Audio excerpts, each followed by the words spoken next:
Public Library Board meeting for Thursday, March 10th, 2016 to order. Former board member and board chair Dave Gosdek, we found out reached his term limits, and so he's now off the board. And so I, as the vice chair, am filling in for him today. And one of the items that we have on the agenda is to elect a new chair, and as well as a TDS Library Cooperative Board alternative, because those were both positions that he held. As a result of Dave's leaving, we also have a new member to replace Dave. So first item up then is we'll go around and we'll introduce all the library board members. You want to start, Kris, then? Sure. I'm Kris Wiley, Library Director. I'm Geraldine Schellberg. I'm Vince Bourgeau, Vice Chair as of today. I'm Holly Postel. Cheryl Jablinski. Marie Golden. Carl Zeidler. Okay, welcome everyone. All right, now the first item is the approval of the agenda. Hope everyone's had a chance to read through the packet that Kris sent out. And is there any additions or edits or changes to be made to the agenda? I'll make a move to approve the agenda. Okay, there's a motion been to approve the agenda. I'll second it. And a second. Any discussion? Okay, all in favor of approving the agenda, say aye. Aye. Any opposed? Okay, motion approved. Now we get to the election of the chair. Does anyone want to volunteer to be the chair? I know we could volunteer the people that aren't here, but I don't think that would be right. So I'll step up. I can certainly do the chair responsibilities. Well, I'll nominate you. Okay. I'll second. All right, so we have a second nomination or a motion and a second for me, Vince Bourgeau, to serve as chair for the library board. Any further discussion? Anyone want to try to dissuade me? Okay. So, all in favor? Aye. Aye. Okay, any opposed? Okay, motion carries. So, since I was the vice chair, now I'm going to be the chair, when I'm going to need to vote on a vice chair. I will nominate Marie Golden. Well, I was it last year, and I can do it again. Okay, so a motion has been made to nominate Marie Golden as the vice chair, and she's indicated she's willing to accept. Do I have a second? I'll second. All right, then all in favor? Aye. Aye. Any opposed? All right, motion carried. Next item on the list is the selection of a TDS Library Cooperative Board alternate. And I don't know, who's our main? Is that? That's me. Okay. Do you want to explain a little bit about what your position is, and then what the alternate would be doing? What we do is go over and represent Brown County on a Region 9 board of libraries. The meetings are typically at 9 a.m. on the third Thursday of the month. They have ranged anywhere in time from an hour to 4 hours, so it's a bit of a time commitment sometimes. Where are the meetings at? They are in the TDS offices, which is in the Madison East Mall in Mankato. Okay, and then, so you as the primary, you typically... I'm the primary. The alternate would be, if I'm not able to attend a meeting, then they go in my place, so we make sure that Brown County is represented. Okay. It's not essential that you be the alternate. I can tell the other Brown County librarians that Holly is simply the person that will be the main representative, and we have nobody who's going to be the alternate, and then they can seek an alternate from their boards. So it doesn't have to come from us.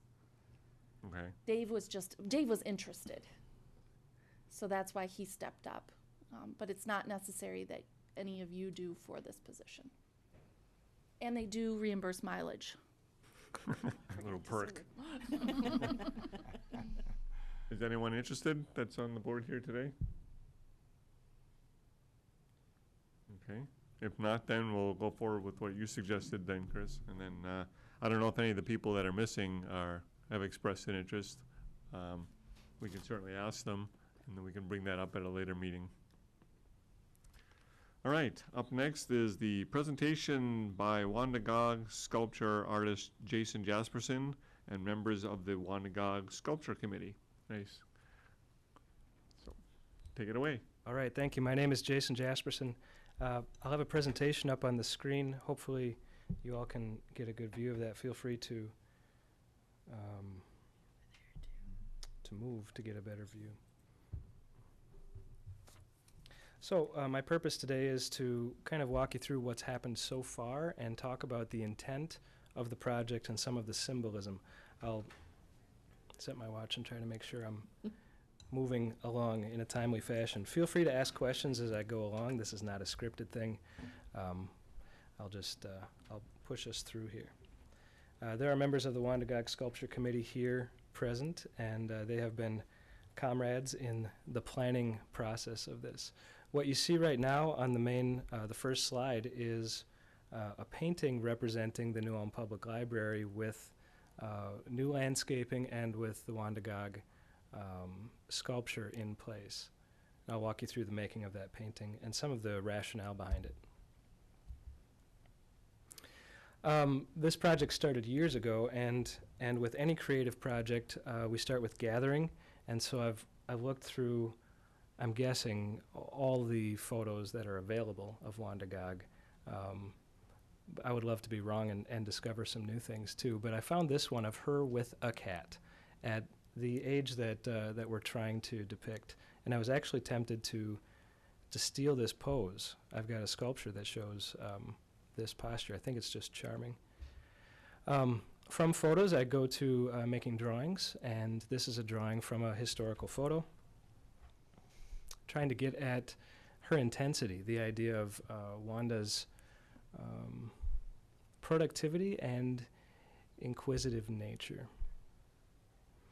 This is an iterative process, and so there have been a lot of versions of the sculpture and ideas about how it should look throughout the planning stages. Here's an early stage that shows cats kind of infesting the New Ulm Public Library sign.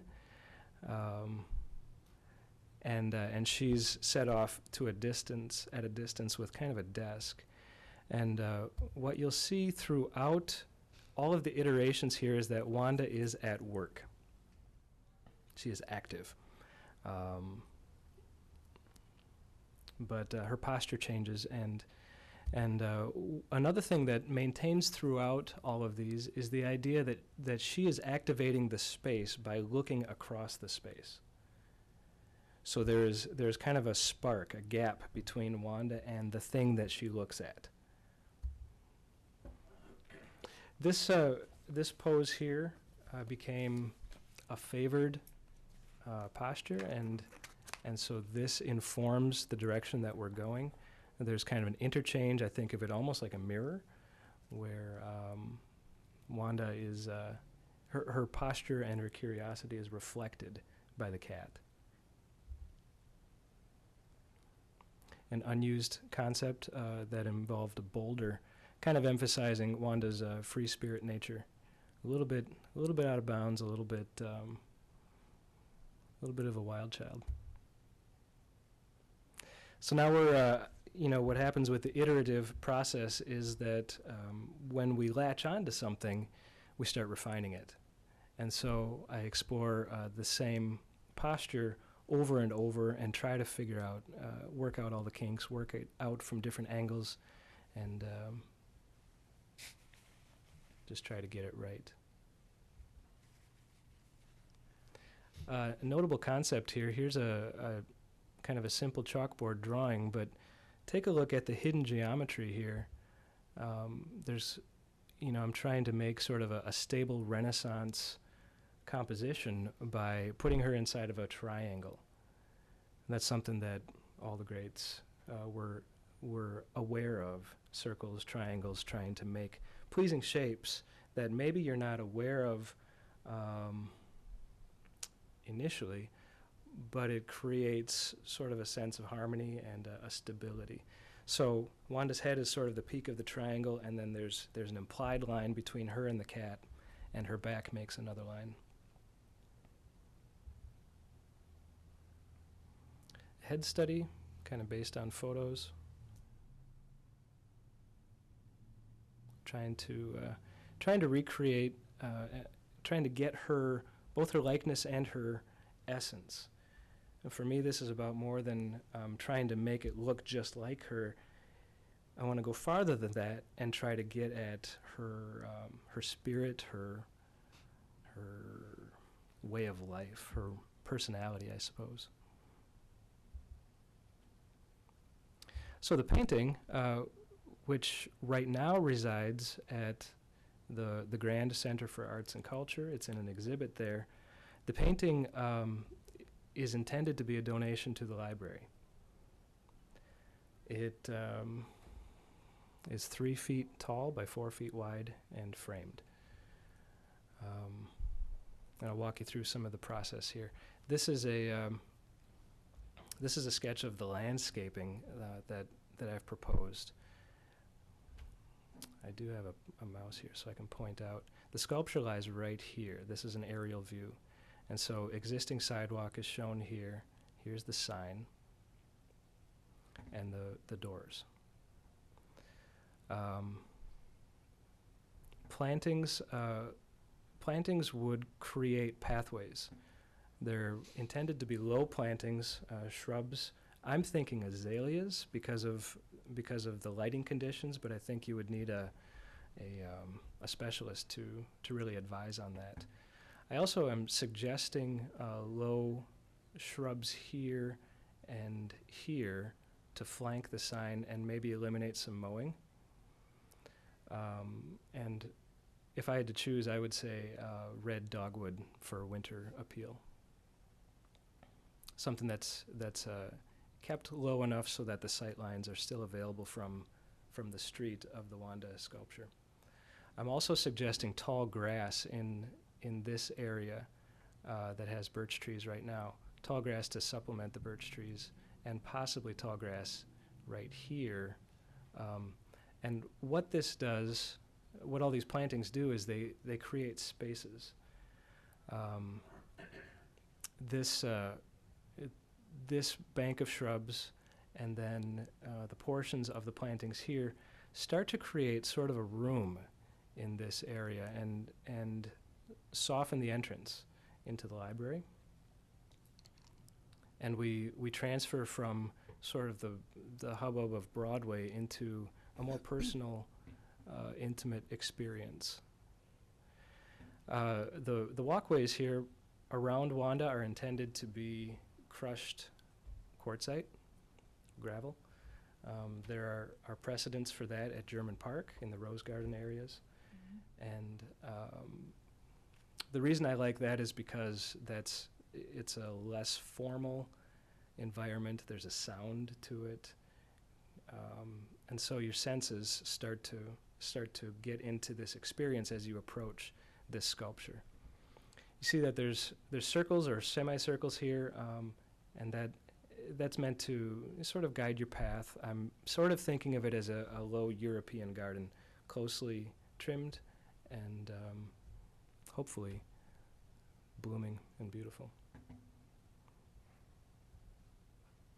So here's an early rendition in the sketchbook of what it might look like, just markers, simple sketch. This also was getting me my point of view, my angle on the painting. So an initial sketch in the painting. Notice the new lampposts that I believe have been discussed by the library. Kris was good enough to give me a catalog image of the lamppost that you've talked about, and so the painting does feature the new lamppost. So I won't take too much time on the process here, but here's the actual size canvas with the pencil stage on it. And we'll just walk through some of the stages. This is a wiped paint, and so I put a very thin paint and wipe back the highlights, add in some of the shadows, and so I'm working stage by stage. There's the lamppost starting to show. The reason I use the blue is because I want the painting to have a certain tone to it, a certain feel. And you'll see, especially here, you can start to see the highlights where the sun hits are warm. And so I want this to feel like a sunny day. at the library. The shadows are cool, the highlights are warm. And that door was so much fun to paint. I love that door. The reflection became kind of a fun thing to paint too, but it became very busy. I thought it was too competitive. The sculpture was starting to get lost. And so after painting and allowing that area to dry, I applied a glaze, which is a thin coat of paint, to the windows to tone down that area. You can see here it's starting to darken a little bit. So we get the sense of kind of tinted windows. You can see through the windows and also the reflection across the street.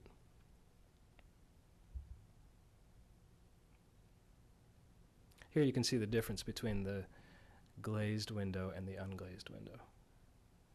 So it just, all the colors show through, but it just knocks it back a little bit and gives it, gives the sculpture a little bit more opportunity to shine.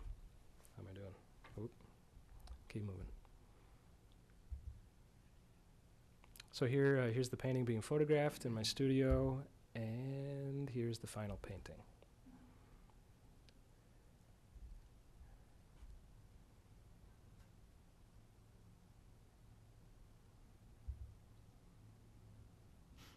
There's also a quarter scale model that is currently in a plaster stage.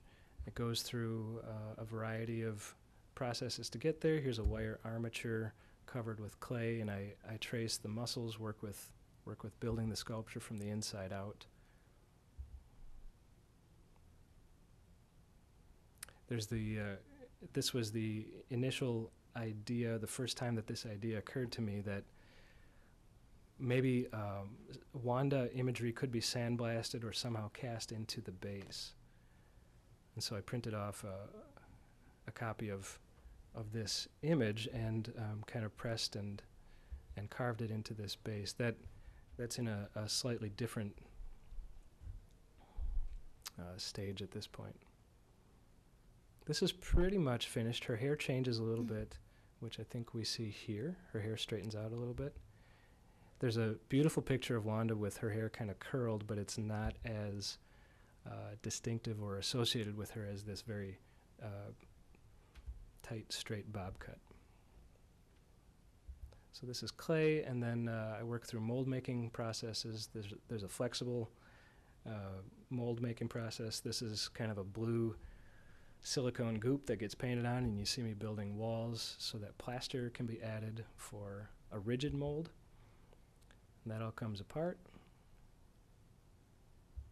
gets put back together and turned upside down, and I pour plaster and kind of wrestle it and slosh it around and create a plaster replica. This also is available for viewing right now at the Grand at that exhibit.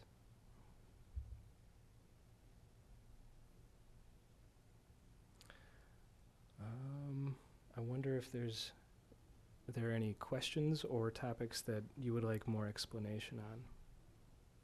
I haven't given a thorough overview of the project itself, actually. I've just talked about where we are so far. Let me explain that this is intended to be a life-size bronze sculpture seated on an artstone base. The artstone base, which I think I can get to here. Let's look at the painting. The artstone base is meant to evoke the old library architecture, which was also made by Artstone, and conveniently, incidentally, was built around the time that Wanda was working. And so there's a nice connection there, stylistically and chronologically.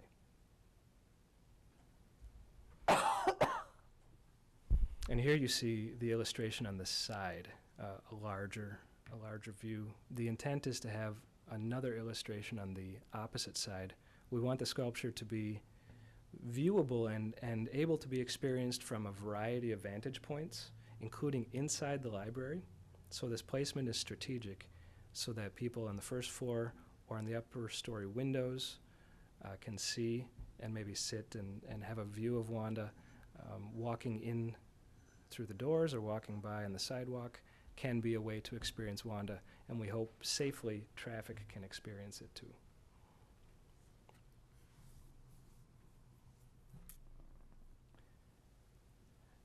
Are there any questions? About 15 minutes. I was hoping for 10. Okay, thank you. Thank you. Thank you. I Thank you. found it very enlightening. I didn't realize everything that the process that you go through for creating this, especially when you were creating the model itself, and you started with the muscular structure. I just thought you just kind of like you just kind of mold it from the outside in, the outside down, but you go from the inside out. It was really interesting. It's a little bit of extra work. It seems like it, but actually, it saves me time on the tail end. Everything is sort of already in place. All right, thank you. Thank you. Thanks. Is there anyone else gonna, Wanda Gag, gonna mention anything?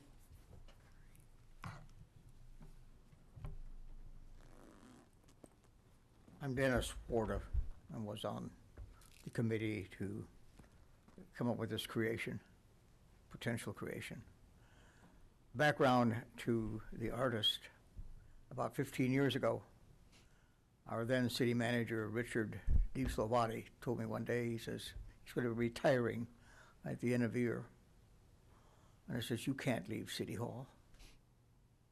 And I meant that, because soon thereafter, a group of us contracted with Jason Jaspersen here and created a bust of Richard Savati, which is out here in the hall, so he still is in City Hall.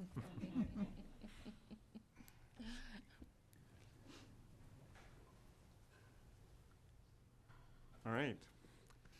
Next item up then is approval of the minutes from the February 11th, 2016 Library Board meeting. Hope everyone's had a chance to read through them. I'll take a motion for approving the minutes. I'll move. I have a motion. Do I have a second? I'll second. So I have a motion and a second to approve the minutes from February 11th. Any additions or changes? Yes. Page 5, resolution number 2016-14. The second on that should be Marion Klimick. Oh,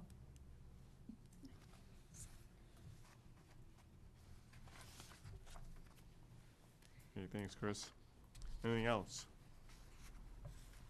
Okay, hearing none, then having a motion and a second, all in favor of approving the minutes, say aye. aye. Aye. Any opposed? Okay, motion carried.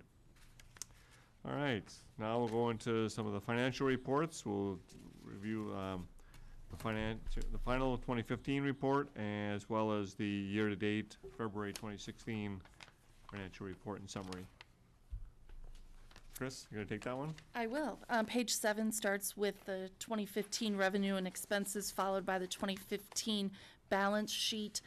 Nothing to report except that on page 10, in Fund 211 for the library fund, $61,047.07 goes into our fund balance from 2015. Are there any questions about 2015 at this point? All right. Then on page 14, 2016 summary, we're 16.9% through 2016, and our budget is approximately 15.7% expended. We did buy $1,854 worth of public computer chairs. It's amazing to me how one small change has made people so happy. They really love those new chairs at the computer stations. That was an expense that the library board approved last July as part of the 2016 budget using fund balance. It will be reflected throughout the year under office supplies. Keep in mind that means we will, in all likelihood, on paper, overexpend office supplies, understanding that the $1,854 is coming out of fund balance. Contractual maintenance equipment this time around does include the entire cost of the 3-year user-full contract for the public computers. I did talk to Finance Director Reg Vorwerk about that. My understanding is it gets split out over 3 years. He says that is an adjustment that will be made.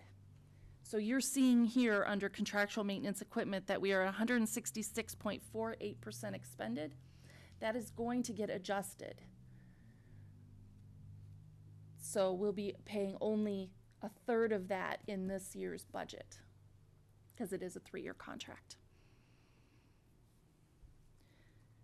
As I mentioned last month, computer supplies and equipment are being expended because we've had to purchase some new equipment, and that's why we're at 52.57%. We are buying a few more things, so that will be reflected in the next month or two. Otherwise, I think we're right on target, and I'd be happy to answer any questions you might have. On the page 15, there's some negative percentage things like the negative 10.66 for the steam low pressure. So where's that? They get money going out, coming in? What is? I will ask them why we received a refund, which Okay. is what Is that I'm what guessing. that was? Okay. Uh, Refunds are good.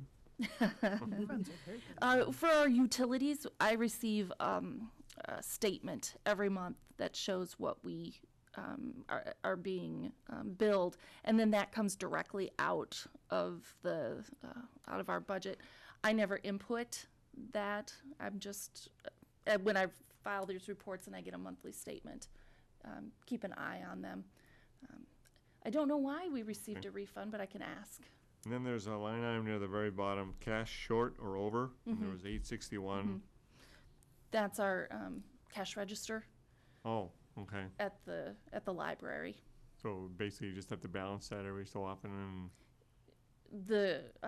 They do that here at City Hall. oh, okay. Yeah, I am the one who counts the money every week from the cash register. I bring it over with the spreadsheet on which fund it goes into, which line item, and then they take it from there and they make the adjustments. Okay. So that's something that we'll see periodically then? Absolutely, you see that every month, actually. Okay. I just hadn't noticed it before, but I guess because it's all zeros in there, you know, and then it kind of just jumped right out at me. That's all I had. All right. Close the book on the financials for this month. Now we'll go to the librarian's reports. We'll start off with Kris giving the department activities and statistics. Starts on page 22.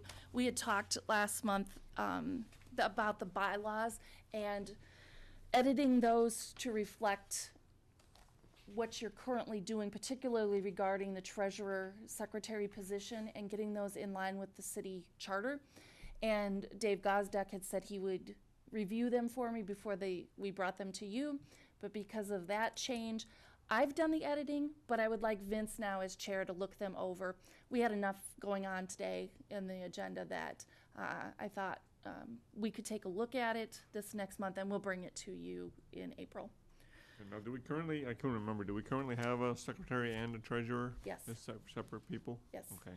And then, so if we combine that, then we can figure out, let them fight over it, arm wrestle, rock, paper, scissors, whatever. Right. Okay. I'll voluntarily resign as the secretary. And I'll so- make it easy. Okay. Okay, the Friends of the Library voted to fund up to $3,000 for the 2016 summer reading program, and the local Kiwanis has donated $50 for the annual event. So that funding will be used for special events, incentive prizes, grand prizes, new books, craft supplies, you name it. We are so appreciative that the Friends step up year after year to support the library and the summer reading program. And they also have agreed to be the applying organization for Minnesota professional sports teams. We need a 501c3 to apply for incentive prizes, and so that's the Friends. So a big thank you to them and the Kiwanis Club. Our own acquisitions librarian, Betty Roeger and Ross Dioper at Ink Apparel created a summer reading program t-shirt. The theme is On Your Mark, Get Set, Read, and their shirt has books and games and athletic equipment and says, exercise your mind, read. Our annual staff evaluations have been completed. Those are done annually in February, so thank you to all of the staff for their assistance in the process. The library and New Ulm Community Access Television are hosting a group of community members who meet about twice a month who are interested in creating a history of New Ulm video, and they've just gotten off the ground in the last 6 weeks or so. We're happy to have them discuss that over at the library. I try to attend conferences when I can, but it's nice to have webinars as other staff have taken advantage of. And recently I attended one titled Why Books Are Still a Good Library Brand. And it was really interesting and creative. And I became a librarian because of books. And it's nice to know that there are lots of libraries out there that are still marketing their books as much as they're marketing anything else in the library. A big thank you to library aide Sue Otto. She stepped in and did bedtime story time on February 10th. That's an ECFE partnership. Teen programming news. We're hoping to get a teen book group started. We've had teen book groups over the years. We haven't had one for a couple now, and we have a young woman who's interested. And then there will be a teen paint party on Tuesday, March 22nd at 6 p.m. with local artist Carol Edwards. All the material is provided. The teens will be able to create and take with them an abstract painting, and there are still spots available. So give us a call, 359-8331. So who's going to facilitate the team book group then? Yeah, have you At determined? this point, I am. Yet another one. I know. Time to do your director's job? You know, I need about 2 months off so I can read. Yeah. The Narin, we're back for another story time on February 6th. This has become an annual tradition at the library, and it's great fun to have them sing and dance and tell stories and introduce their characters to children. The userful upgrade occurred last month, but in the meantime, Nate Barron, our IT manager, also replaced 3 service center computers, and they're great. Larger monitors, we can change the positioning of them. It's working out very well. We have a lot of staff who use those 3 terminals. And then Mary Brown, our assistant director, worked with the chamber to host a 4-part new business seminar series with a total attendance of 106. It was a great program, and I think they're looking at continuing the series. I will mention at this point that Mary has been amazing for her past year, but in particular this year because she's really helped with the annual statistics. She and Renee Schneider from Blue Earth County ran reports for all the libraries in the 9-county area. And big thanks goes to her because she continues to do all of the things we ask for her to do at the library and then steps up and helps out the whole region too. So thanks, Mary. And from staffing wise, Library Carolyn Borgen and Library Page Mary Hames have moved on, and we thank them both for their service.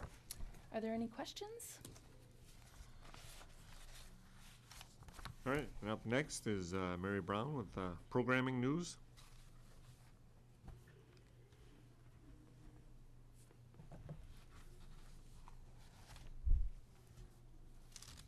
Okay, I'll keep it quick because I know we've got a lot left on the agenda. But first, thank you, Kris, for those very kind words. It should be stated, I really enjoy statistics. So having to do the annual report wasn't entirely the worst thing ever. Though by the end of the week, I was a little tired of it, I'm not going to lie. The New Ulm Film Society started the new theme of Westerns this past Tuesday. The first film was Shane. Next month's film will be The Searchers, and that stars John Wayne and was directed by John Ford. That meeting will be held on Tuesday, April 12th, starting at 6 p.m. In general, the society meets the second Tuesday of the month at 6 p.m., and those meetings are held in the library meeting room. They include a brief presentation on the significance of the movie, followed by a viewing and discussion of the film. So mark your calendars, second Tuesday of the month. Westerns run through July. Minnesota Proud, a partnership with New Ulm Community Education, will return for 3 consecutive Thursdays in April. The first program will be Thursday, April 14th with author Tom Euling, who will discuss Minnesota's angling past. The next program will be Thursday, April 21st with author Chad Lewis, and he's going to talk about Minnesota's gangster past. And then the final program will be Thursday, April 28th with Minnesota author Kim Kontig, and she will discuss her book, Where the Clouds Meet the Water. All programs begin at 7 p.m. and will be held in the library meeting room. And then I just want to remind people that the library has partnered with the United Way to provide tax preparation. It's open to everybody. You do not have to be a member of ARP. You do not have to be a member of this, that, or the other thing. It's open to anybody. You do have to call to make an appointment. We have that number at the library, or I will give it to you right now, and that is 507-217-3707. And for any and all other events, you can check out the library website at newulmlibrary.org. Are there any questions? Okay, thank you. Thanks, Mary. Now back to Kris again for the Youth Services Librarian recruitment and staffing updates. We received 11 applications for the Youth Services Librarian position, and thanks to Marie Golden from Library Board, Mary Brown and Shauna Boomgarden from HR, and I interviewed candidates and made a recommendation to the city manager, who approved. And so beginning March 22nd, Theodora Rudolph will be joining us as the Youth Services Librarian. She is a native of the Twin Cities, has been out on the West Coast for a while, has her master's degree in library science from San Jose State. Has experience in running summer reading programs and story times for children, has worked with programming for teens as well.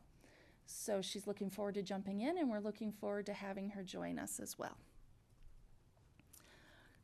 With staffing update, we will be posting for 2 library aides and 1 library page. That should be out any day now.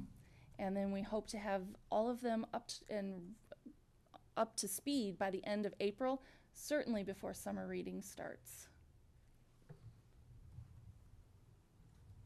All right, moving on to the next topic, the Traverse the Sioux Library Cooperative update. Not sure who wants to give the Why update. don't you start?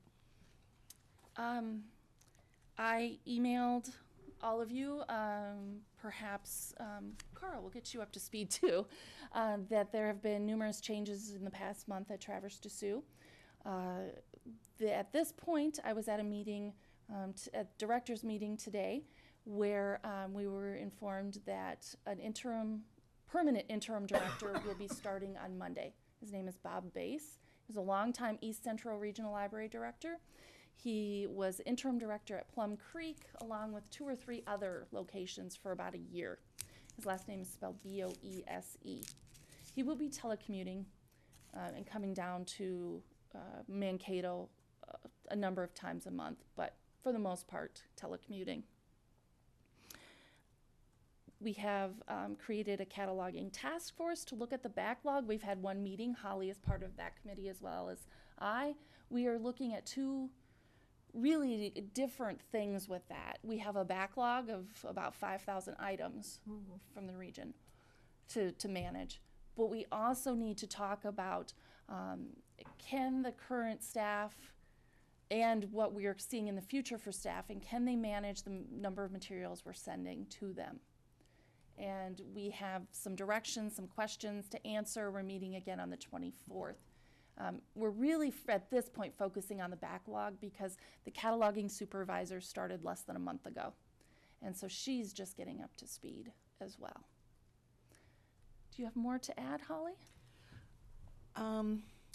Just that the backlog seems to be an area that each library, obviously, New Ulm has over 700 items there.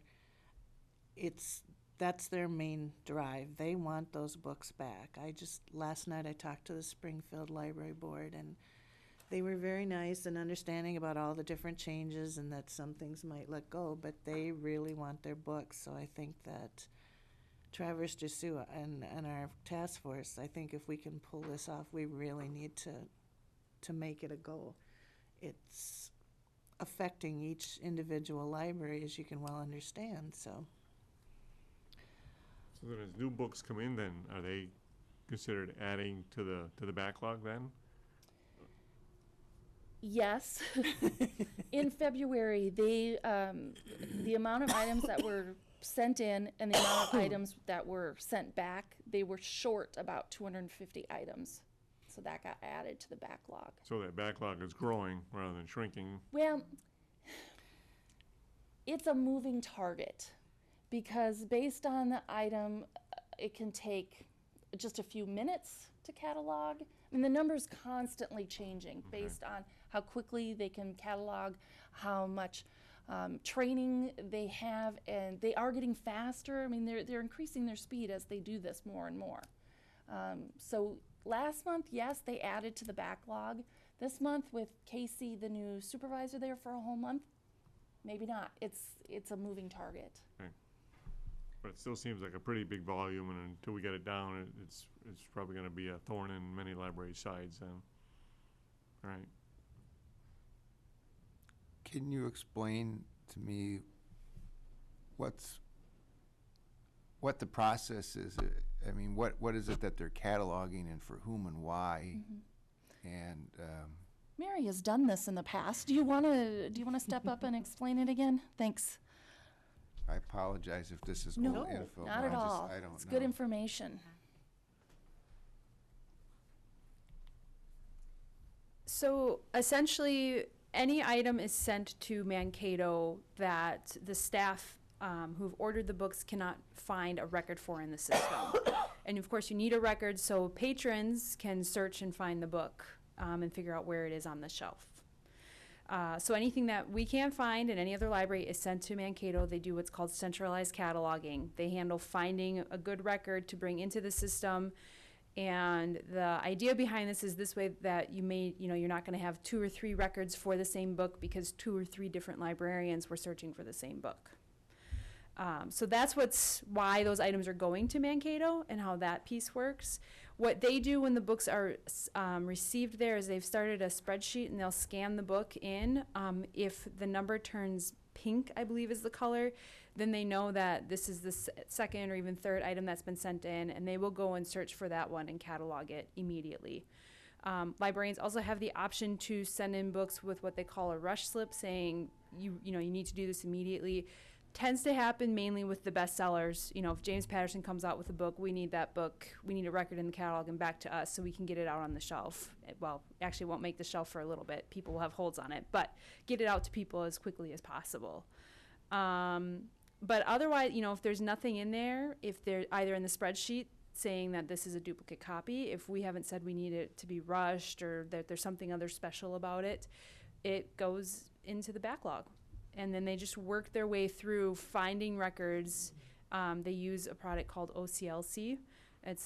I believe it's the largest record depository. It's a system a lot of libraries use. So they all libraries share in creating records and then also pulling records from there to use within their own systems. So that's what Mankato does, is they find that record that includes the title, the author, ISBN, little pieces like that. And then once they find that record, they send the book back to us. And then it's on us to add the barcode, to put in a call number. And then if we want to cover the book or put any sort of tape or strengthening tape on it, we handle that piece. Does that answer your question? Yes, somewhat. Okay. I think I have an understanding of what's going on, and it's just creating a centralized repository or database of books and where they're at. Yeah, essentially, that's essentially what a library catalog does. I've been in systems where each library catalogs their own books, and so on occasion you will find that there are 2 records and everything about the book is the same. They just 2 librarians brought into the system at the same time. And in those cases, they had centralized staff that would try to find those records and remove duplicates. Here, they asked just send all the items here so you don't have that happen to begin with. So could you have, though, 2 records for the same thing? Like if one's a large print version and one's a regular version? Or Yes, you should have separate records for cases like that. You should have a record for audiobook, large print, regular print, because people are searching for those particular format types. So you should have separate records for those.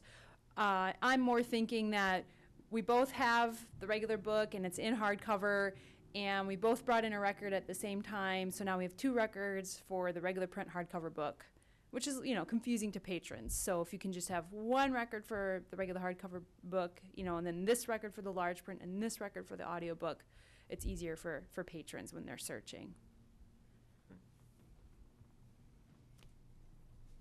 Okay, thank you. Anything else on the Traverse the Sioux Library Cooperative? I'm sure we'll be hearing more about that in the months to come, so monthly updates. All right, sanitary sewer update, Kris. I know more about sanitary sewers than I ever wanted to. We had an issue about 3 weeks ago in the original building, and Elwood, our building official, tells me it was a fluke. But we did have some backup. We had to bring in a vendor to clean, and Gene Byer, our maintenance technician, was amazing. Got us back into fine shape. Cambered that, and it looks okay. So what we're doing now, not me, Elwood, Zabel, and engineering are working with vendors to look at the line under the main building, which has been the problem all along, and we know that it's buckling. And the issue is you can't sleeve it because it's too small to sleeve. So you can't just put another pipe in to deal with those bumps. So there is going to be some work out front where they're cameraing out to the street, but they're also looking at an unused line because there used to be houses there where that library is. So there's an unused sewer line there. And they're going to look at the fall, and they're going to look at the quality of that unused pipe. And can the library's pipe, which is running through the meeting room right now, can it be diverted to that unused pipe, which is actually just about between the original building and the newer building, about the main doors and the old original building. So that would get sleeved because it apparently is a bigger size. It could get sleeved. We could divert. We wouldn't have to go out to Broadway. The other option is to just tear it all out, go out to Broadway brand new. So more to come, but when you drive by, expect some work to be done. They are going to have to dig. They might have to tear up some sidewalk, and that will stay torn up till we figure this out. Engineering is recommending that we get something done this year because they're doing mill and overlay on Broadway next year. And they said that we should really consider getting this taken care of. And I would be happy to get it out of the way so I don't have to continue to come to you with our problems related to it. All right, thanks, Kris. Any questions on that? All right, now we come to the fun part, the action items. We've got 3 resolutions before us today. The first one was Kris brought an addendum to everyone. It's resolution number 2016-05, awarding the bid for exterior lighting project. The bids were opened at City Hall on March 8th at 1:30, and Kris brought basically a summary of the information. And 3 bids were received, one from Full Service Electric at $41,745. Again, this is for redoing the exterior lighting. Carl, for you, the lighting condition of the existing lighting is deteriorating. There's a number of lights that are out. It's so they've lived beyond their useful life. So now it's we're going to be replacing them and upgrading them. Some of the lights will be decorative, and some of the lights will be more functional. They kind of look really modern, but they do a good job at spreading the light. And those functional ones will be spread around the parking lot, and the decorational ones will be at the entrances.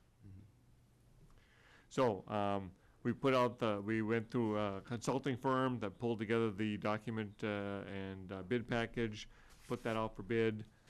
We had a walkthrough, and these companies here have placed their bids, and this is how the bids came in when we opened them on March 8th. Again, Full Service Electric came in at $41,745. Paul's Electric came in at $41,806. And then Zinio Electric came in at $61,842. I was kind of astounded to see that, because the first two bids was Paul's Electric was opened, and then Full Service, and then they were within $60 of each other. I mean, that's so unusual. And I thought, I can't imagine if Zinio comes in close to that, it's like, okay, something ain't right here. But Zinio was definitely the high bidder on that one. So the building official and project engineer recommend that we award the bid to Full Service Electric. So what I will do now is accept a motion for approving of the bid awarding the bid to Full Service Electric. And as part of the addendum that Kris indicated, there was basically a summary of the bid tabulation, which shows the signatures of the officials that were at the opening. And so I will accept the motion to award the bid to Full Service Electric. I'll make a motion to award the bid to Full Service Electric. Do I have a second? Second. Any discussion? Yes. Keep in mind that this will come out of our fund balance. And fund balance at this point is $398,000. That's it's just slightly over that. This will go to the city council for approval because it comes out of fund balance. The city manager will be the one who signs the contract, just so you know what happens next. Yeah, we even though it comes out of our budget, we don't do any of the money transaction. That's all handled through the city. So, all right, any other discussion, questions? Do you recall when the dates were to take place? I think we had set for, we wanted to get it done. The end of September. Yeah. It's going to Be start. after the summer. It's going to start after the summer reading program, right? Start after August 8th. Okay. Finish by the end of September. And that was all in the bid package.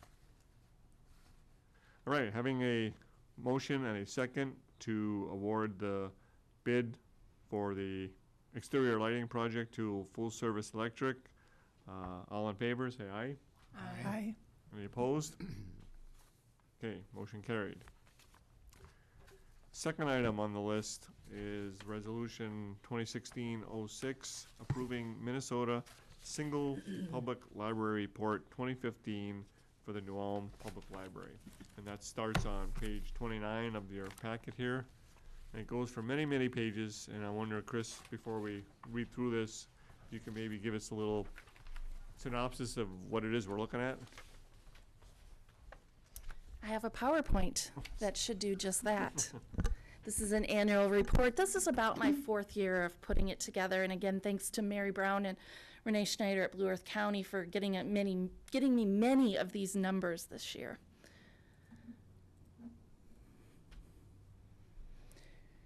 We are an organization of statistics. We love to look at the numbers. So these are some of the numbers that are included in that report. Door count, we've seen a decline, not only in door count, but in reference questions, just in the number of people who are coming in our building. Keep in mind, though, that our door count is based on 4 weeks every year that we actually hand mark. So how accurate that is, we seem to be fairly consistent, but we don't have a door counter that would mark everybody going out of the building. So based on those 4 weeks and we extrapolate it, we are down about 12.5% in door count. Reference questions, we are down 13%. These are actual questions that are tallied by staff. Staff has to, again, mark all of that down. What I've shown on the screen is 10 years worth. So we've had our highs and lows over that period of time. Big drop in our public computer use, which is the internet stations, the iPads, and the microfilm reader scanner. That is down 20%. But the next screen is probably the most interesting to me. When you add in the wireless, which we count 4 times a year with the door count, so we walk around the building and we add that in, our total computer use, counting the wireless, is almost flat from last year. We've seen a huge increase in the number of people using wireless in our building. Total circulation, you see a steady decline of about 3% for the past 5 years. Actually 3.2% this year. We're down to 148,617. This isn't unusual in libraries across the nation. It's something we talk about a lot. Looking at circulation of physical materials by age, it's important to note that we migrated automation systems in February. That did a number on our statistics because we don't have accurate numbers from the beginning of 2015. So I take this screen with a grain of salt. It gives you an idea that adult outpaced children's by just a couple of percent last year. The year before that, children was ahead of adult. Like I said, it's not terribly, the raw number isn't terribly meaningful. Look at the trend. They're pretty close to the same number of circs. Other got included this year at a higher number because we had to lump in the January and February statistics into other because we couldn't break it out. When we migrated systems, we weren't able. Again, another slide, circulation by item type.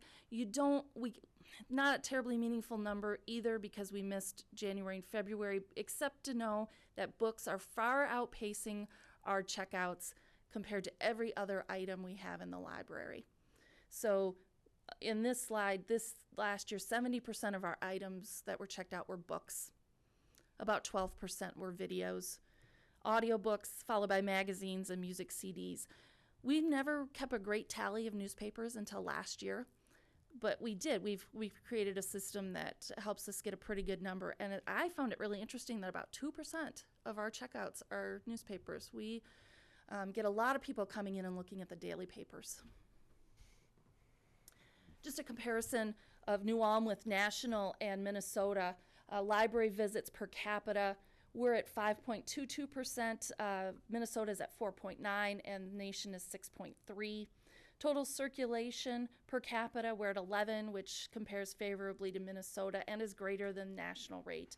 And then our children's circulation falls right in between the national rate and Minnesota rate. We have 37.6% of our circulation in 2015 was children's, and Minnesota is 39.1%, so we're pretty close. E-materials went down a little bit, 6.1%. You notice, though, that audiobooks have increased, and I heard that today at the directors' meeting, that they're seeing more electronic audio circs last year, but books far outpace it.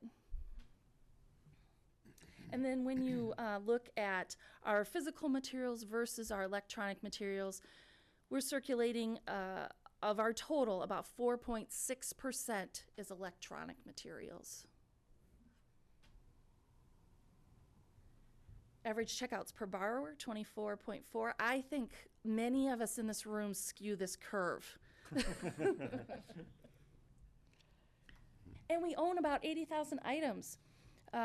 We try to keep that pretty steady after this large weeding process that happened back in 2010. To keep our shelves looking nice and neat. A new stat I put in here, I don't have anything to compare it to because we migrated websites about 1.5 years ago. So I'm interested in how that's doing, and Lisa Pelzel here at City Hall sends me monthly numbers. We had over 100,000 page views last year on our website. And most frequently looked at, of course, is our homepage, but second and gets more than 3,000 views per month is our library events page. So I'm very pleased to have that incorporated with the city website. Do we have a Facebook page yet? We do have a Facebook page. We have almost 700 likes, and we update that a couple times a week usually. And then programming. Adult programming had a big bump in 2012 because of the Dakota War programming, but I would say what we're seeing, 2,500 people in attendance, looks pretty standard for us. 2014, 2015, and then 2011 also before the big Dakota War push. We've increased the number of programs because we've increased the number of book groups. We have 5 book groups that meet 12 times a year, so that's a lot. That's almost just under half of our programming. And our young adult programming had a bump last year because of a pottery workshop that we ran. So you're seeing about 50 people, 50 young adults participating. Does not include summer reading program in here. And children's program, just over 4,000 young people attending 118 programs. This includes story times as well. So looking at what we did last year, I was pretty pleased with how it went. The year flies by. Every year goes faster than the year before. And it's great to partner with places like the United Way to do the tax preparation program. And we couldn't do all that we do without the support of the Friends of the Library. Looking ahead to 2016, a number of building projects happening. We're going to look at inside as well as outside the library, including carpet and lighting. And then we're going to look at the children's and young adult spaces and redesigning that. I'd be happy to answer any questions. Whose idea was it to put the programming on the horizontal scale versus the vertical scale on your charts and graphs? You know, I took this design from Larry. We're going to just say it was Larry, and I just stuck with the Looking at all the design. graphs this way, and all of a sudden it goes I this way. It's like, know. oh no, I'm confused. I know, that was me. I did that this year, but there was precedence. Okay. So what I pulled out, what was for me, what I found the most meaningful statistics in the annual report. It's full of many other statistics as well. And what I want to do in about 6 months, these don't get approved by the state until August. That's when we'll hear whether our report was approved. In September or October, I want to come back to you and show you how we compare to other libraries of our similar size and other libraries in the region. It's not terribly meaningful at this point for me to look at 2014 numbers, so I thought we could do that 6 months or so down the road. Okay. Any questions for Kris? Just one, the title of your annual report has the word single in it. Is that because we're just one library building? That's that correct. we're reporting on, not rather than other branches and so on? Correct. You know, Wasika Lesueur has, the director has 9 buildings, and she has to do a report for every one of those. Okay. Wow. Okay, thanks, Kris. So now we'll take up the resolution number 2016-06, approving the Minnesota Single Public Library Report 2015 for the New Ulm Public Library. By state law, the submission of the 2015 Minnesota Single Public Library Report for New Ulm Public Library is a submission of the library board and must be approved by it. Attached is a copy of the report for the New Ulm Public Library as prepared by Library Director Kris Wiley, and she just gave us pretty much a summary of that. Note that Traverse to Sioux Library Cooperative migrated to a new automation system in February 2015. This affected the following statistical categories, P11 through P15. I won't read each one. Notes were added to the electronic report in these categories to explain the discrepancy between the 2015 report and the 2014 report. And Kris, you mentioned that. So I will accept the motion to approve for submission to the Minnesota State Library Services Agency this single public library report. So move. And do I have a second? I'll second that. Do we have any discussion, any further discussion, or any additional questions? If not, then I'll call a vote. All in favor, say aye. Aye. All opposed? Okay, motion carried. And now the last item then, we go to page 48, resolution number 2016-07, approving the use of $1,420 from Fund 212 donations and memorials for a 1-year subscription to Ancestry Library Edition database.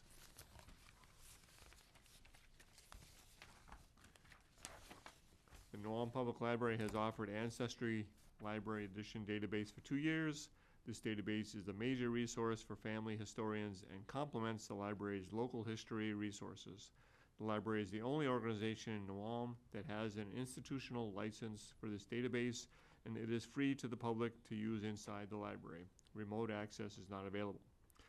Usage statistics support renewing this subscription for another year. Since May 2015, an average of 33 sessions and 1,350 searches have occurred monthly. These numbers have decreased since the first year, which had 58 sessions and 2,150 searches per month. But there is a continued use of the resource and positive feedback from the patrons. In comparison, Blue Earth County Mankato Library has 25 sessions and 625 searches per month. If the subscription is renewed, the library will continue to offer introductory classes to the public every other month. If approved, the funding would come from Fund 212-101-000 in the best pool operating, which has a balance of $6,034.86. This fund was last accessed in 2009 when $10,000 was applied to the first Useful Public Computers contract. So I will accept the motion for approving the use of $1,420 from this Fund 212 donations and memorials for another one-year subscription to the Ancestry Library Edition database. So moved. And do I have a second? I'll second. Okay, any discussion, questions? I just want to ask, Kris, is there any savings, or are these just one-year subscriptions? Is that all you can do, or is there any reason that you would maybe want to do two-year subscriptions, and maybe is there a savings for that, or what is the background of these subscriptions and how they operate? I did check into that last year, and you can do multiple year, but it's not that much funding difference. And you're still talking, you could get 2 years, for over $1,000 for each year. So the savings isn't that great. And I haven't been convinced that we're going to keep it. What I hope to do is put this into the regular budget. I would like to consider it on a year-by-year basis. If you would like to table this, I put it in March because the subscriptions expires in April. And if you would like to table for me to bring back a multi-year, I would certainly be happy to do that. Well, I think it makes sense if there's not any terrific savings then to do it multi-year, and you're still doing this on a year-by-year assessment, then I would think maybe 1 year at a time makes sense. That way you're not committing multiple years of money's worth also. I will note that I've seen a lot of commercials on TV now for Ancestry. I don't know if this is the same database, but it's a similar type thing. So the interest must be there if they're really pushing that. We hadn't had people to our class, one or two, and this last month we had 11. Must have been they saw the. Saw the commercials. I think it was what the guy that was wearing lederhosen and he found out he was Scottish and he had to switch to wearing a kilt or whatever. So. All right, so we have a motion and a second to approve the use of the $1,420 from Fund 212 donations and memorials for a one-year subscription to Ancestry Library Edition database. No further discussion, then I'll call a vote. All in favor, say aye. Aye. Any opposed? Okay, motion carried. So that, I think, wraps up everything that we have. And is there anything under other business, Kris? No. That you can think of? Okay. I apologize for going over. Usually we don't exceed 5 o'clock for these meetings, so don't be scared off there, Carl. This was just a very busy meeting. Okay, you promise. So what I will do then is we will adjourn at 5:09 on March 10th. Thanks, everyone.